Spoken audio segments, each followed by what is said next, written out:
Bienvenue sur Il y avait une fois, le podcast qui vous emmène à la rencontre de personnes d'horizons divers et variés pour découvrir leur univers et discuter de sujets qui les touchent. C'est l'occasion pour nous de mieux comprendre et d'apprendre, voire d'élargir notre angle de vue vers de nouvelles perspectives. Aujourd'hui, j'ai le plaisir de recevoir Florence Elie, Equicoach. Alors, on a le plaisir de le faire, en fait, c'est de réaliser cette interview au milieu des chevaux, en plein milieu d'une prairie, on peut dire. Le cadre est magnifique. C'est dommage que je ne puisse pas vous faire partager le visuel. Et donc, aujourd'hui, nous allons discuter de la relation qu'on peut avoir, en fait, entre le couple homme-animal et plus particulièrement cheval, et ce qui peut nous apporter en fait pour notamment partir à la rencontre de nos blessures et les penser en quelque sorte. Donc bonjour Florence et merci d'avoir accepté mon invitation. Bonjour Sophie, bonjour à tous. Alors effectivement, on a la chance d'être dans un endroit magnifique. Les chevaux ont commencé par enseigner à Sophie quelques petites, comment je pourrais dire, leçons sur l'agilité émotionnelle, peut-être. Voilà, c'était important pour toi, j'ai cru comprendre aussi, et pour moi, qu'on puisse être en lien. Pour la petite histoire, il pleuvait des cordes et là, on a un grand et beau soleil. Voilà, donc on peut déjà être dans la gratitude de cet instant. Et effectivement, j'ai accepté cette interview avec Sophie pour vraiment pouvoir, au maximum, si je puis dire, véhiculer l'expérience que l'animal peut apporter à un humain. Quel qu'il soit, enfant ou adulte, adolescent même, sur comment revenir pleinement à se connecter à son être authentique, qui on est véritablement au final en dehors de tous nos conditionnements qu'on a pu vivre depuis la naissance même, j'ai envie de dire. Parce que la première émotion au final qu'un bébé ressent et vit au moment du passage de la naissance, c'est la peur. Voilà, et le cheval nous accompagne énormément sur tout ce travail à faire de « Ok, à quoi me sert l'émotion ? Qu'est-ce qu'elle me dit là ? Qu'est-ce que je fais de toute cette énergie qui est contenue dans l'émotion pour effectivement, tout simplement, le but n'est pas de devenir un Bouddha. Il va nous falloir plusieurs vies, mais en tout cas, au moins d'avoir cette capacité de pouvoir toujours revenir à un moment de sérénité et de paix et de simplement se laisser traverser par l'émotion et d'accueillir le message. Un peu comme une sorte de boussole sur notre chemin. Ça nous guide pour nous dire si on est au bon endroit, au bon moment, ou s'il y a quelque chose à rectifier peut-être, une trajectoire à changer ou quelque chose, en tout cas un changement à opérer dans notre vie. Voilà. Et alors, qu'est-ce qui t'a, quel a été ton parcours qui t'a amené finalement à t'intéresser justement à cette relation homme, j'allais dire humain et animal et humain-cheval? Alors effectivement, tu as raison d'aborder déjà humain-animal et humain-cheval. En tout cas, dans mon parcours, on va dire humain-animal, c'est depuis toujours, c'est depuis l'enfance. J'ai eu la chance d'avoir alors déjà de grandir à la campagne, dans une maison avec un jardin. J'ai eu la chance d'avoir des parents qui ont entendu certainement et compris que la présence de l'animal était vraiment mon équilibre. Tout simplement. Donc, j'ai eu la chance de grandir avec des chiens et des chats à la maison. Et puis, d'apprendre à monter à un moment donné à cheval. C'est comme ça que j'ai approché le cheval. Ma tante, l'une de mes deux tantes, avait aussi un cheval. Donc, il y avait très certainement déjà cette énergie qui courait dans la famille. Et mon autre tante est celle qui m'a amenée justement sur mes premières leçons d'équitation. Il y a vraiment deux phases dans mon parcours.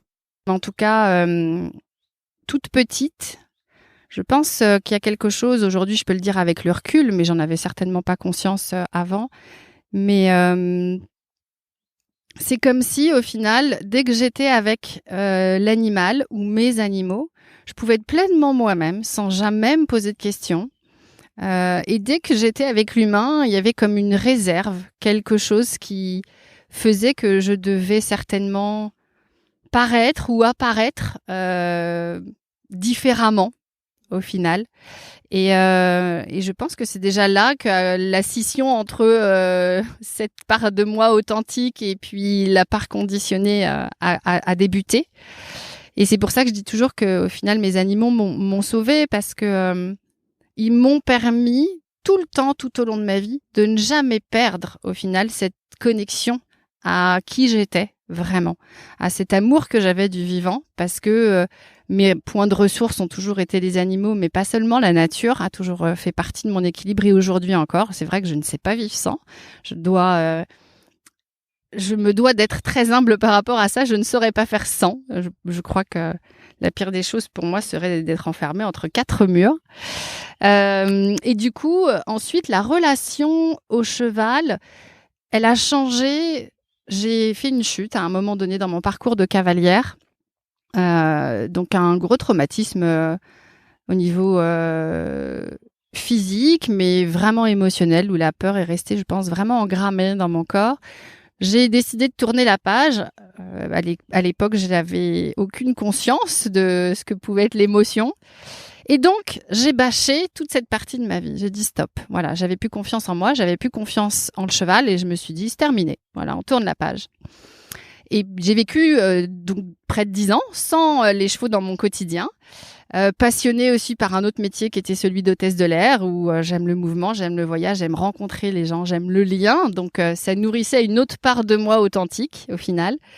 Et dans ce travail que je faisais sur moi individuellement, avec une kinésiologue à l'époque, est revenu très fort en séance la présence d'une jument pour qui j'avais un amour très fort. Et cette jument ne m'appartenait pas, et elle avait été à l'époque vendue du jour au lendemain. Et donc je suis arrivée un jour aux écuries et elle était plus là. Et j'ai jamais su où elle était. Et c'est vraiment quelque chose émotionnellement qui était très fort, qui est revenu dans la séance de kinésiologie. Et sans que je ne sache pourquoi, je suis sortie de cette séance en me disant je dois recontacter le cheval, mais je sais que je ne veux plus recontacter le cheval comme j'ai connu, c'est-à-dire en étant cavalière. C'est comme si une grande prise de conscience s'était faite aussi sur tout ce monde où moi j'ai appris dans une équitation classique et qui, à mon sens, n'est pas toujours respectueuse du cheval. Et du coup, mon chemin a commencé comme ça, où j'ai rencontré une femme qui était un peu précurseur en France à l'époque, qui s'appelle Eva Reffler de chez Vision Pure. Et j'ai commencé à faire des séances individuelles avec elle, et puis un stage sur plusieurs jours qui s'appelle le cheval guérisseur de l'homme. Et là, en fait, j'ai tellement avancé en très peu de temps sur des traumatismes, des blessures profondes, sur comment reconnecter mon authenticité, mon cœur, mon âme, que bien évidemment, j'ai eu le souhait de m'y former et de pouvoir à mon tour transmettre et partager ça. Donc, c'est vrai que aujourd'hui, comment j'en suis revenue à ce lien au cheval, typiquement, c'est vraiment tout simplement en travaillant sur moi, mes propres blessures et problématiques de vie, et des choses qui se représentaient encore et toujours et tournaient en boucle au final dans mon quotidien.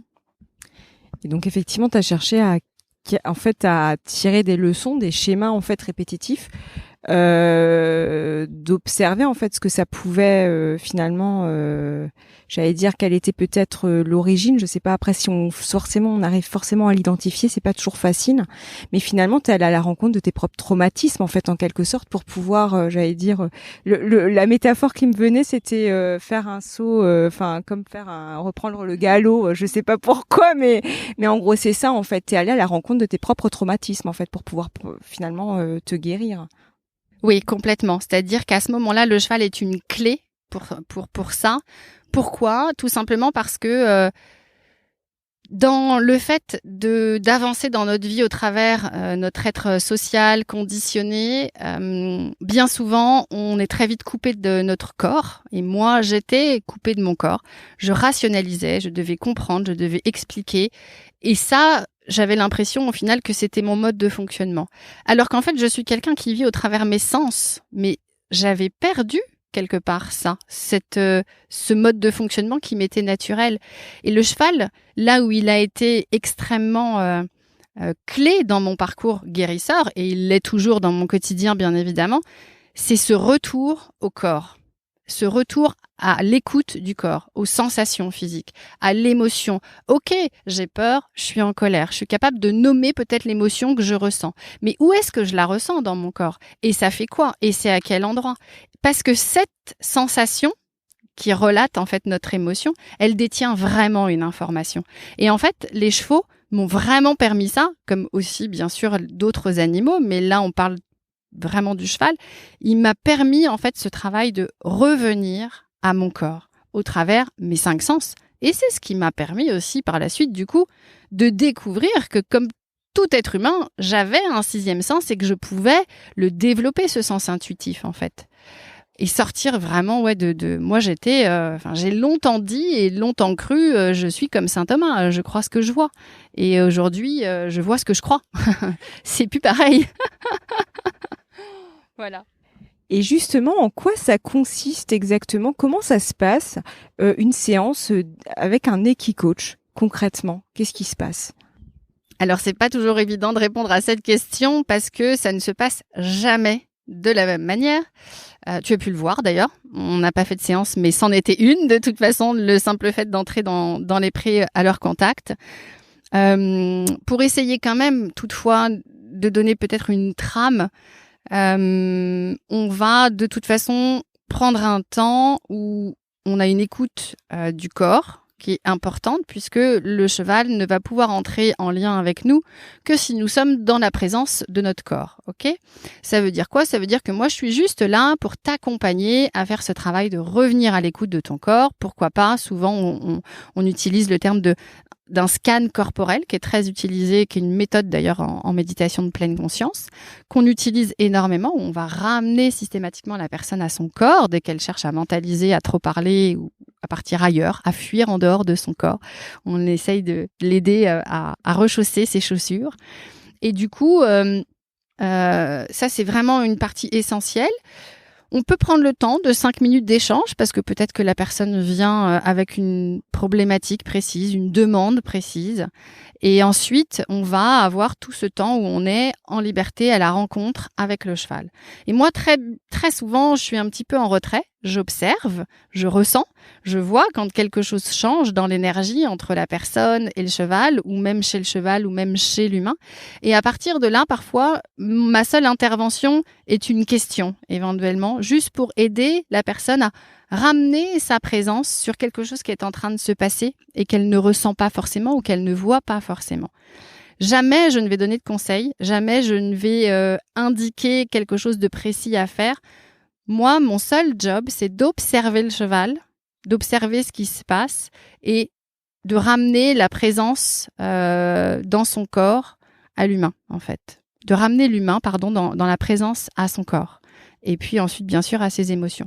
Et ensuite, c'est la magie qui intervient. C'est-à-dire que le cheval, à ce moment-là, te montre par sa présence ou par des actions qu'il effectue quelque chose. Et peut-être que moi, je suis là à ce moment-là simplement pour appuyer au moment où il se passe quelque chose, ce temps d'observation et de ressenti. On sort principalement du raisonnement, de la parole et de la pensée pour revenir au monde du ressenti, de la sensation, au monde des sens et de l'émotion. Après, ma particularité, on est plusieurs équicoachs formés tous de la même manière. Et ensuite, c'est notre singularité, notre expérience et nos autres expériences, nos autres formations aussi. C'est-à-dire que aujourd'hui, c'est vrai que je ne me présente pas forcément sous l'appellation d'équicoach parce que c'est pas forcément un terme qui me convient. Je n'ai pas l'impression de coacher les gens, absolument pas. Je les accompagne juste à être en présence du cheval, en leur présence. Et ensuite, peut-être je les aide éventuellement à placer un mot ou une compréhension orale sur ce qui a été vécu. Mais c'est vécu dans la mémoire cellulaire du corps, c'est vécu intrinsèquement dans le corps. Donc de toute façon, à ce moment-là, c'est intégré. Et ma particularité, c'est que je ne travaille jamais avec un cheval sous la contrainte, c'est-à-dire que je ne sors pas les chevaux de leur troupeau. Je suis dans les prés, les chevaux sont en liberté et ça, c'est extrêmement important pour moi. Alors, dans ma singularité, c'est parce que pour moi, le cheval représente énormément la liberté et la puissance. Voilà, la puissance dans le sens du pouvoir personnel. Et du coup, c'est très très compliqué pour moi, mais ça c'est mon histoire aussi. Et du coup, c'est là où j'attire à moi les gens qui auront besoin de cette vision-là. Mais il est important pour moi de laisser libre le cheval de tous ses mouvements. Et c'est comme ça qu'il nous montre, c'est comme ça qu'il nous démontre.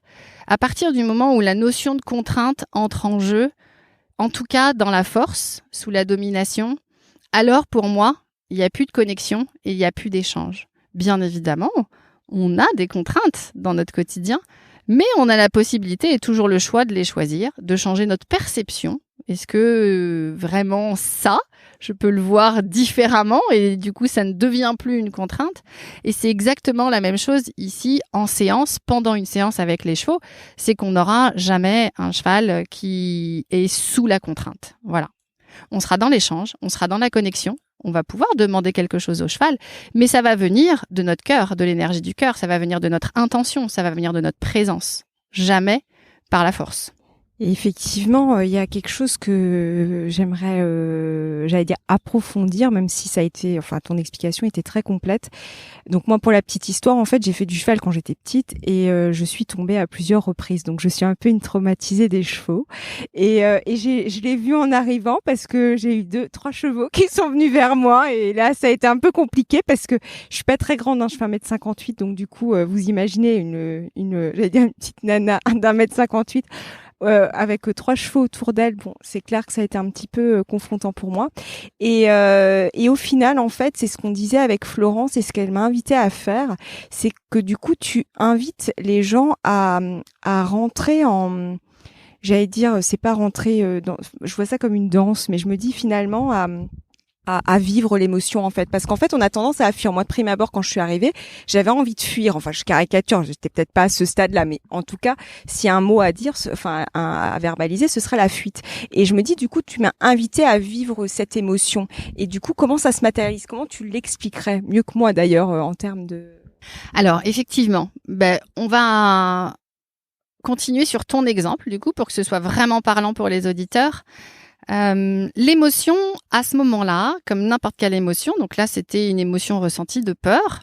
À juste titre, quand tu as dit que tu as cherché à la fuir, ça veut pas dire que tu es parti en courant. On est bien d'accord. La fuir juste grâce à ton être social, à ton être conditionné, qui arrive avec son raisonnement et qui peut-être t'a dit c'est ok, n'aie pas peur, t'es pas toute seule, vas-y, respire, c'est rien. Non mais ils ont l'habitude, ces chevaux-là, tout va bien. Il n'empêche que ton corps disait tout l'inverse puisque c'était crispé et c'était figé à l'intérieur. Et ça, le cheval, il ne lit absolument pas ce que tu es en train de te raconter dans ta tête, dans ton raisonnement. Il ne lit que ce qui se passe dans ton corps physique, physiologiquement. C'est-à-dire qu'à ce moment-là, quand l'émotion de la peur s'invite, les battements cardiaques augmentent, le flux sanguin, la tension artérielle augmente et tout ça, le cheval le capte, d'accord ? Donc à ce moment-là, moi, la seule chose effectivement que je t'invite à faire à ce moment-là, c'était « Ok, il y a quoi comme émotion ? De la peur. Ok. Le message de la peur, c'est qu'il y a certainement un danger. La question à se poser relativement à cette émotion, c'est « Ok, comment je fais ? Au final, enfin déjà, est-ce qu'il y a un danger réel physique autour de moi ?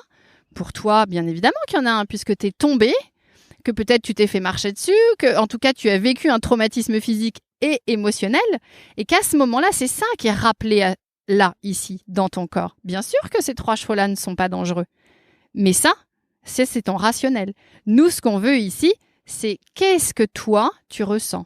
Quel est ton vécu ? Quelle est ton expérience ? Parce qu'une fois encore, mettre du rationnel là-dessus, c'est nier cet enfant qui, elle, a vécu une peur terrible au moment où elle a chuté de ce cheval. Et c'est pas que la peur.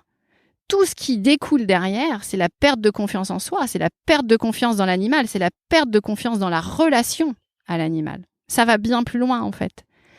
Et donc, effectivement, mon job, là, moi, à ce moment-là, en tant qu'humaine, qui du coup va pouvoir mettre des mots et accompagner notre être social, conditionné, parce qu'il n'est pas question de le mettre de côté, on a besoin de le nourrir aussi, et c'est là que j'interviens avec des mots pour qu'il comprenne.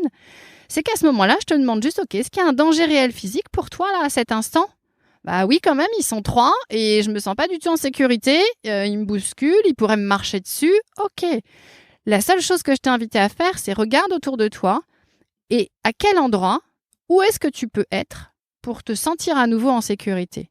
Ce que tu as très bien fait, tu as choisi un autre endroit, un peu plus loin d'eux, et tu t'es aperçu à ce moment-là, tu m'as dit, ah là c'est ok.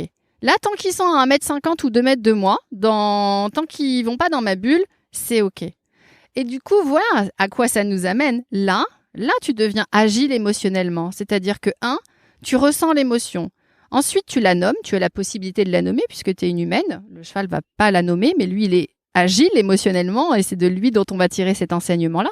Ok, tu ressens l'émotion, tu la nommes. Ensuite, qu'est-ce que je fais à partir de cette émotion ? Cette émotion, elle est juste là pour donner une information, un message, pour utiliser l'énergie, toute l'énergie qu'elle contient pour poser une action. Et là, l'action que tu as posée, toi, c'est prendre tes jambes et aller dans un autre endroit où tu pouvais enfin te sentir en sécurité. Et à ce moment-là, est-ce que l'émotion perdure ? Non. Mais non, parce qu'elle n'a plus aucune raison d'envoyer un message. C'est ok, tu as écouté le message et tu as utilisé l'énergie de la peur pour pouvoir aller te placer en sécurité, dans un endroit où tu étais en sécurité. Ça, c'est l'apprentissage, un des apprentissages clés des chevaux. Eux, ils font exactement pareil. Au moment où, dans le buisson d'en face, il y a quelque chose qui arrive, ils ne voient pas ce que c'est, mais ils sentent cette présence sans savoir ce que c'est. Ils vont être très attentifs, ils vont être vigilants, ils vont regarder. Et tant qu'ils n'auront pas identifié si c'est un danger réel physique ou pas pour eux, ils vont être attentifs. À partir du moment où ils ont identifié que c'était un humain qu'ils connaissent, dont ils ont l'habitude, ou une biche, ok, tu les sens, souvent ils respirent un peu plus fort, ou ils font cette espèce de bruit de... Et puis hop, ils rebroutent, terminé, on passe à autre chose. Alors que nous, êtres humains, on ressasse encore, et on se raconte des choses, et du coup on fait vivre l'émotion, et à aucun moment on lâche prise et on recommence à brouter en fait. Oui, effectivement, tu le montres, enfin, tu l'illustres très bien, c'est exactement ça. Et c'est vrai que quand moi et c'est vraiment, ça c'est vraiment incroyable, c'est que quand justement tu m'as invité justement à accueillir cette émotion et à être en présence avec cette émotion, c'est qu'en fait, quand moi j'étais j'allais dire dans ma zone de sécurité, donc 1m50 environ, 2 mètres, en fait, les chevaux ne sont pas venus. Et en fait, c'est ça, c'est incroyable quand on est présent et comme tu le disais, où on pose finalement cette limite, mais en fait, elle est valable, comme tu le disais aussi, avec nos relations avec les humains, hein, tout simplement, poser nos limites en fait et dire bah là, en fait, tu empiètes sur ma zone, mon espace vital, j'allais dire, c'est un petit peu ça. Bah en fait, là, énergétiquement, il se passe quelque chose. Et justement, c'est là où j'aimerais creuser, c'est que, parce que finalement, là, on a parlé, bon, moi, je suis tombée à cheval, donc c'était cette peur-là, mais finalement, en fait, tu peux traiter plein de choses, plein de traumatismes, parce qu'en fait, il se trouve que là, moi, c'était la chute à cheval, mais je pense que du coup, tout est lié, en fait, les traumas touchent finalement à notre confiance en soi et à notre estime de soi, finalement aussi. Ouais, complètement. C'est ta question, elle est merci parce qu'elle est très pertinente. Beaucoup de gens se disent ok bah moi j'ai pas de passif avec le cheval, mais je trouve ça beau, j'adore, mais à la fois j'ai pas peur du cheval, donc je vais pas aller dans ce sens-là.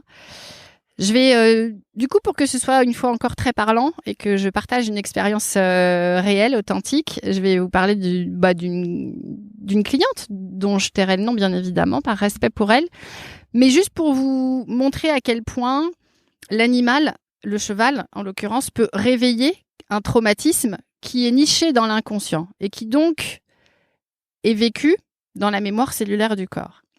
On entre dans le pré avec cette jeune femme qui était là déjà à ce moment-là sa 3e séance avec les chevaux. Et la difficulté principale était vraiment comment elle pouvait se faire respecter à chaque fois dans son positionnement et sa posture. Parce qu'elle se rendait compte que bien souvent, elle avait beau dire souvent ça empiétait quand même, ou alors il fallait qu'elle mette énormément d'énergie pour qu'à un moment donné, effectivement, en face, elle se fasse pleinement respecter dans ce qu'elle était en train de demander, de dire. Et ce jour-là, on arrive, elle est attirée, il y avait 7 chevaux, elle est attirée par un cheval en particulier. Et je dis, ok, très bien, on va prendre le temps d'aller vers lui. Et ce cheval-là, à ce moment-là, se campe, c'est-à-dire qu'il creuse son dos pour se préparer en fait à faire pipi, à uriner. Le sexe d'un cheval est quand même immense, c'est quand même pas anodin. Et à ce moment-là, en fait, elle s'est mise à être nauséeuse, à pas se sentir bien. Elle a vomi. Donc moi, j'étais juste là pour accompagner, la soutenir dans le processus physique, des sensations physiques. Et on est allé chercher quelle était l'information qui était détenue dans la sensation de nausée, simplement à la vue de ce qui était en train de se passer là. Ou on pourrait très bien dire, ça n'a rien à voir, le cheval est en train de faire pipi. Oui, sauf qu'on est là à ce moment-là et qu'elle est attirée par ce cheval-là à ce moment-là et qu'on est déjà en lien avec ce cheval-là. Énergétiquement, le travail énergétique, il a déjà commencé, le cheval capte déjà quelque chose d'elle à ce moment-là. Et à ce moment-là, je la fais respirer, les yeux sont fermés, elle reste en présence avec la sensation de nausée. Je l'invite à respirer de plus en plus fort dans cette sensation, comme pour amplifier. Donc c'est extrêmement inconfortable, mais ma présence est là, est soutenante, et la personne du coup peut rentrer vraiment dans cette sensation. Et à ce moment-là, je lui demande juste de se poser une question à voix haute ou dans sa tête, peu importe, mais elle questionne la sensation de nausée en lui demandant « mais c'est quoi l'information utile pour moi à ce moment-là ?» Et je l'invite à recevoir quelque chose, n'importe quoi. Peut-être c'est une image, peut-être ça n'a pas de sens, peut-être c'est un mot, peut-être ça va être une émotion, peut-être c'est juste la nausée qui va s'amplifier. Et en fait, elle a une image d'elle, enfant, où elle ne se souvenait absolument plus, bien évidemment, où elle était partie faire pipi journée à la plage, à la piscine, et elle avait très envie de faire pipi, et son oncle l'a emmenée dans les forêts pour aller faire pipi, et en fait, elle a eu le souvenir et l'image d'avoir vécu un attouchement par son oncle. Ça, moi, je ne gère absolument rien à ce moment-là. C'est vraiment l'énergie. La seule chose que je fais, c'est qu'au début de la séance, quand on est déjà dans le troupeau de chevaux et qu'on échange pendant 5 minutes sur « Ok, comment tu vas aujourd'hui ? Comment tu te sens ? Qu'est-ce qui s'est passé depuis la dernière séance ?» Ok, là, on pose énergétiquement quelque chose que le cheval capte déjà.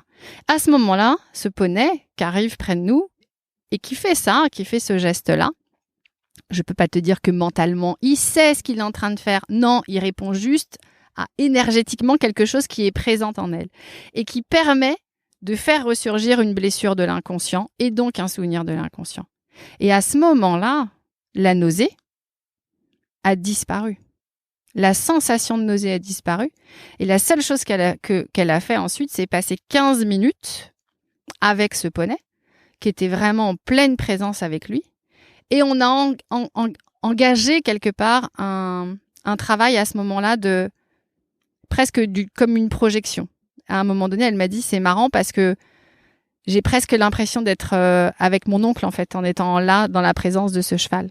Et donc, ensuite, on a travaillé un petit peu, quelque part, comme pourrait être une constellation familiale, mais là, avec le cheval, du coup. Et à ce moment-là, en une seule séance, on a réparé quelque chose d'incroyable en elle. Une seule séance. Et c'est pour ça que je te disais tout à l'heure, je ne sais jamais comment se passe une séance et c'est très difficile de décrire, mais on a quand même une trame qui est que de toute façon, systématiquement, on va revenir au corps et à la mémoire cellulaire du corps. Et c'est pour ça que le cheval est un acteur clé incroyable pour les gens qui souhaitent travailler sur du stress post-traumatique en fait. Voilà. Ils accompagnent énormément aussi les prisonniers. Et c'est marrant parce que ça me fait penser à quelque chose. En fait, moi, une fois, j'avais rencontré quelqu'un, une énergéticienne, et qui me disait Sophie, c'est bien, t'as compris beaucoup de choses parce que je suis quelqu'un qui aime bien décortiquer, c'est de comprendre, mieux comprendre pourquoi j'ai réagi comme ci, etc. Enfin, je me prends un peu comme un laboratoire, j'allais dire. Et un jour, elle me dit, et sur le coup, ça m'avait blessée. Et après, je me suis dit, ouais, mais en fait, elle a vraiment raison. Et ce jour-là, j'ai changé ma manière de faire. Elle m'a dit, mais il faut que tu le conscientises jusqu'au bout de tes cellules. C'est bien de comprendre, mais il faut aussi que tu le conscientises. Et je trouve que c'est très je rebondis par rapport à justement ce que tu viens de nous partager, c'est qu'en fait, c'est vraiment le fait de se reconnecter à son corps et de le vivre dans son corps, en fait, et finalement de se déconnecter de son mental. C'est ça. Et en fait, il y a une sorte de guide, en fait, finalement, parce que comme tu disais, c'est pas forcément confortable, mais en fait, la libération, elle est juste énorme, en fait. Je suppose que derrière, il se passe des choses incroyables après. Ouais, merci. Tu es pleinement dans comment je pourrais dire, dans ta mission de vie en interviewant les gens, parce que c'est toujours très juste et très pertinent. Effectivement, il s'agit là, quand on fait un travail avec une psychologue, un psychothérapeute, où il ne va y avoir que un échange par la parole, tu as raison, ça nous permet une compréhension, mais dont on a besoin. Une fois encore, c'est OK, je nourris mon cerveau gauche, je nourris mon être rationnel, mon être social, il en a besoin, il n'est pas question de le nier. Mais ensuite, si vraiment je veux libérer le traumatisme, le traumatisme, il n'est pas dans mon cerveau gauche rationnel. Il est dans ma mémoire cellulaire et dans mon cerveau droit, quelque part, si on doit schématiser vulgairement. Donc, à partir de là, le cheval, effectivement, va toucher cette mémoire cellulaire. Et à ce moment-là, ça devient totalement irrationnel pour toi. Et c'est quand ça devient irrationnel que c'est bon et que c'est juste. Et qu'effectivement, à partir de là, c'est comme si on va schématiser, on va donner une métaphore ou une image aussi.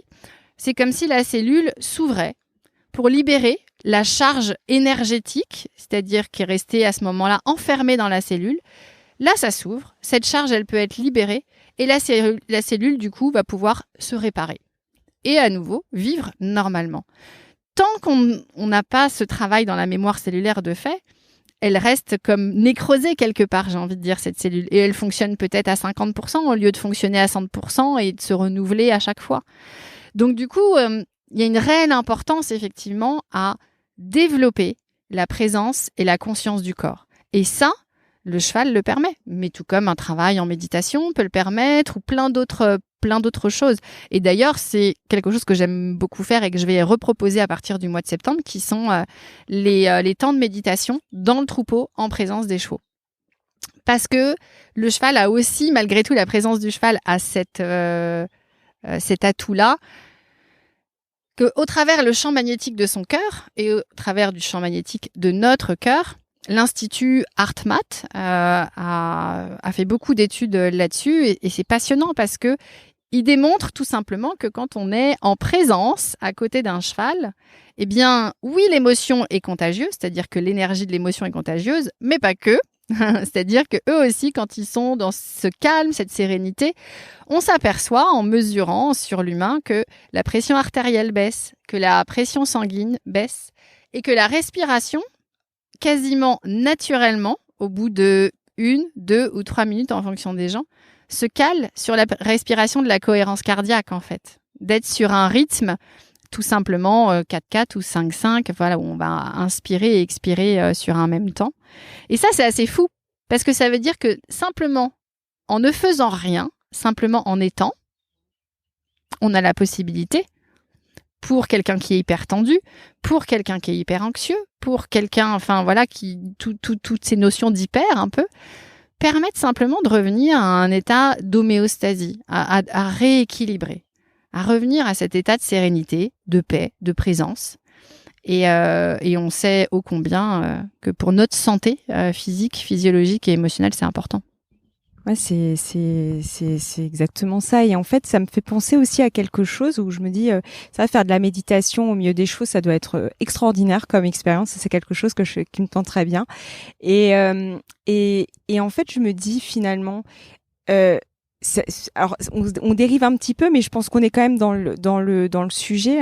C'est que je me dis finalement, on est tous en lien, parce que le fait qu'il y ait cette connexion, là quelque part, le cheval nous permet en fait de faire un peu un effet miroir finalement en fait quand on arrive à une séance d'Equicoach. Et en fait, je me dis mais finalement quand tu es au milieu de ce magnifique paysage, malheureusement que vous ne pouvez pas voir, mais je ferai des photos où justement tu disais, il y a cette cohérence qui commence à se mettre en place où finalement, en fait, on retrouve cette, enfin, ce qui me vient, c'est le bêta. Tu sais, au niveau bêta, par exemple, on l'a en hypnose, je crois, il me semble. Et je me dis, quand tout se calme comme ça, est-ce que c'est pas cette liaison qui se fait entre, tu sais, j'ai l'impression d'avoir un encéphalogramme plat où en fait tout se lie, tu vois, la nature, les chevaux, les humains qui sont autour de ce troupeau, il y a un peu cette... C'est exactement ça. T'as tout dit. C'est-à-dire que c'est là où aussi c'est le fond de mon travail et c'est pour ça que je te disais que souvent je me présente pas comme équicoach mais plus comme écothérapeute. Sauf que là, à ce moment-là, je suis guidée par le cheval et par la nature parce que la présence de la nature est importante pour moi et parce que ce que je véhicule à ce moment-là et ce que j'ai à cœur de transmettre, c'est ce lien d'interdépendance au vivant. On ne peut pas faire l'économie, j'ai envie de dire, de ce travail de reconnexion au vivant. Plus aujourd'hui. On a vécu des décennies entières. On arrive au bout d'un système aujourd'hui. On le voit même avec la présence de ce virus et au travers tout ce que ça nous fait vivre. Aujourd'hui, on doit revenir au final à cette roue du règne du vivant où chaque règne a sa place sur un cercle, sur une roue. Alors que nous, depuis des décennies, on vit en se mettant au centre du cercle, et pas seulement au centre malheureusement, en hauteur aussi, voulant vivre au travers un plan vertical. Et aujourd'hui, je pense réellement qu'on a cet apprentissage de revenir à ce lien d'interdépendance, d'interrelation, cette connexion à tout être, tout règne du vivant, que ce soit un arbre, que ce soit, on est en Bretagne ici, tu sais bien que le minéral est quand même sacrément vivant, mais pas que ici, partout ailleurs. Et c'est la même chose pour le règne animal et c'est la même chose pour le règne humain. Et si on se retrouve tous au même niveau, alors on fonctionne les uns avec les autres. Et il n'y a plus cette problématique, effectivement, d'être au-dessus, d'être en dessous, de dominer ou d'être soumis d'ailleurs. Voilà, c'est juste tout à sa place, à tout moment, à tout instant. Voilà. Peut-être parfois je vais devoir être dominant, peut-être parfois je vais devoir être soumis, et il n'y a pas de problème avec ça en fait. Juste, je suis capable de m'adapter à tout moment, à tout instant avec ce qui est en train de se passer là. En fait, c'est être juste, c'est simplement être juste avec soi et finalement le fait d'être juste avec soi, on est juste avec les autres. Enfin, je pense qu'il y a un équilibre qui se place. Parce que c'est vraiment cette image-là que j'avais en fait en te posant cette question, c'est cette notion d'horizontalité. Je me suis dit tout est lié, en fait, tout est plat, serein, voilà, harmonieux, équilibré, enfin voilà, et j'en passe.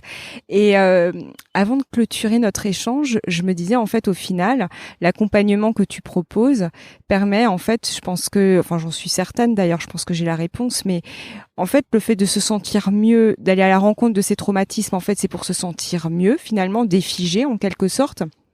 Parce que c'est ça, et trouver sa place en fait. Et finalement, je me dis, bah ça a nécessairement une incidence aussi sur nos relations aux autres en fait, et à notre environnement. En fait, c'est remettre de la vie là où ça ne vit plus. Là où il y a un traumatisme, c'est figé. Donc, ça veut dire que ça ne circule plus. Donc, il faut remettre du mouvement, et pour remettre du mouvement, il faut remettre de la vie. Et pour remettre de la vie, on choisit pas avec sa tête, c'est en se connectant à du vivant que la vie, effectivement, recircule en nous. Et à ce moment-là, l'idée, c'est pas d'aller travailler sur soi coûte que coûte. D'ailleurs, le mot travail est un mot qui me plaît moyennement. Je crois que je sais plus si c'est la racine latine ou grecque, mais ça ramène à de la souffrance, à souffrir, je crois. Donc, bon, c'est pas le but, en tout cas, aujourd'hui. Et l'idée, c'est juste, OK, là où je sens que c'est inconfortable, là où je sens que ça bloque, là où je sens que ça me rend malheureux, que ça m'empêche d'être pleinement moi, je m'offre la possibilité d'aller remettre de la vie et du mouvement à cet endroit. Je ne sais pas où c'est figé, pourquoi ça s'est figé, et c'est pas vraiment important le pourquoi au final. Et c'est aider à sortir justement de ce pourquoi. C'est pas très grave en fait de savoir pourquoi. À partir du moment où ça se vit dans le corps, c'est ce qu'on appelle les thérapies psychocorporelles. Aujourd'hui, vraiment, à mon sens, il n'y a que dans le psychocorporel que justement on peut se remettre en lien et remettre ce mouvement de vie en nous en fait. Et alors, pour clôturer notre échange, quel serait ton mot de la fin? Est-ce que tu auras un message que tu voudrais communiquer à nos auditeurs? J'en ai un qui est vraiment de se reconnecter à notre sensibilité. On a vécu dans un monde où il fallait adhérer à une forme de normalité. On s'est tous éloignés du coup de qui on était véritablement. Et du coup, on s'est beaucoup éloigné justement de notre sensibilité. C'est ça qui nous permet l'interdépendance, l'interrelation, l'interconnexion à tout être vivant et à se placer sur la même chaîne, au même niveau. Donc, j'ai envie d'encourager, oui, les gens à se reconnecter vraiment à leur sensibilité et à ne pas voir ou ressentir leur vulnérabilité comme quelque chose de négatif, mais au contraire, les moments où je me sens vulnérable, ce sont ces moments où il y a une opportunité à grandir, en fait. Et ça, c'est important. Parce que en changeant la perception que j'ai de la vulnérabilité, je m'autorise à la vivre. Et là, je vois qu'effectivement, grâce à elle, j'évolue, je deviens de plus en plus moi, je gagne en estime de moi, en amour de moi-même, en confiance de moi-même. Et du coup, aujourd'hui, tu vois, typiquement, je sais pas, dans ce qu'on vit, peut-être il y a sur 10 millions de personnes, 9 millions qui pensent que tel chemin est le bon, et puis seulement 1 million qui pensent que non, il vaut mieux pas aller par là, il vaut mieux aller par là. C'est déjà de réussir à trouver le point de jonction entre les deux pour pas perdre cette union, pour pas perdre cette unité. Et puis à l'intérieur de ça, vraiment d'être à l'écoute de OK, qu'est-ce que moi, mon corps, il dit par rapport à ça? Qu'est-ce qu'il dit mon corps par rapport à aller me vacciner ou pas me vacciner? Il n'y a pas de juste pour l'un ou pour l'autre, juste pour toi. Qu'est-ce qui du coup est juste et comment tu le ressens dans ton corps? Et vraiment, je pense que si aujourd'hui chaque humain accepte de se reconnecter à sa sensibilité, c'est une porte ouverte à ressentir et vivre le vivant dans l'émerveillement. Et ça, quand tu es émerveillé, c'est la clé de l'enfant. Et quand tu observes un enfant, tu vois bien à quel point il est connecté à tout ce qui l'entoure. Il te dit naturellement qu'il parle aux arbres. Il te dit naturellement qu'il entend son chien ou le cheval. Et pourquoi, au final, on devrait lui dire « non, les arbres, ça parle pas. » Mais qui sait? T'es qui pour dire que les arbres parlent pas, en fait? Donc voilà, mon mot de la fin, ce serait celui-ci. Reconnectez-vous, faites ce petit pas vers vous-même, parce que je pense vraiment que du coup, il peut y avoir un impact comme ce fameux battement d'aile de papillon ressenti à l'autre bout du monde. Ça peut vraiment avoir un impact sur le changement de paradigme qu'on est en train de vivre, en fait. Voilà, ça, ce serait mon mot de la fin. C'est un très beau mot de la fin et j'adore le message que tu nous communiques. Et là, pour le coup, je suis complètement en phase avec. Donc, je n'ai rien à rajouter. En tout cas, je te remercie beaucoup pour tout ce partage, vraiment.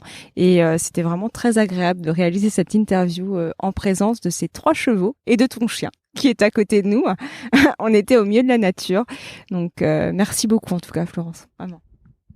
Merci, c'est avec beaucoup de joie et c'était important d'être en nature avec les chevaux, justement parce que c'est pas parce qu'on est dans un podcast et que les gens n'ont pas l'image que au travers nous, puisqu'on est tous interreliés, interconnectés, qui ne vivront pas ou ne ressentiront pas la paix qui est ici.